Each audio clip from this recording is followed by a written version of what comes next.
స్థిరంగా ఉండాలి.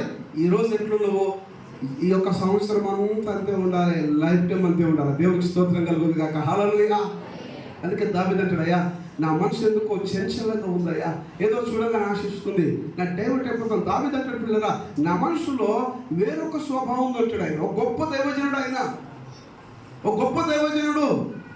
ఆయన తన గురించి ఆలోచన చేసుకుంటున్నప్పుడు చెప్పిన మాట తెలుసా? అయ్యా నేను చెయ్యకూడదు అని ఏదైతే అనుకుంటున్నానో అదే చెయ్యాలనిపిస్తుంది.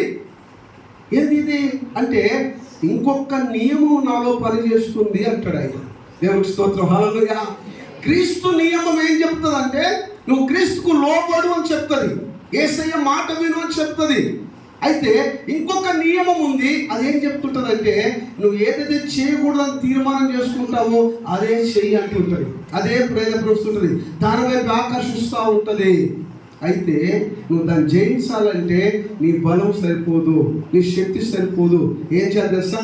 క్రీస్తు నియమము చేత ఆ పాప నియమాన్ని ఓడించాలి. దేవునికి స్తోత్రం కలుగును కాక. హల్లెలూయా.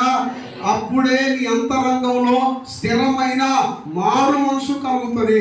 అంతేగాని నీ సొంత శక్తి చేత నువ్వు ఒకవేళ తీర్మానం తీసుకుంటే అది ఒక్క రోజు ఉంటుంది, ఒక వారం ఉంటుంది, ఒక నెల ఉంటుంది, అంతేగాని శాశ్వతంగా మాత్రం ఉండదు. పిల్లరా, దేవుని సన్నిధానంలో నువ్వు తీర్మానం తీసుకుంటే, దేవుని కృప చేత, దేవుని బలం చేత నువ్వు తీర్మానం తీసుకుంటే అది శాశ్వతంగా నిలుస్తుంది. దేవుని స్తోత్రం. హల్లెలూయా. నూతన మనసు కావాలి, నూతన హృదయం కావాలి. ఇంకొక మాట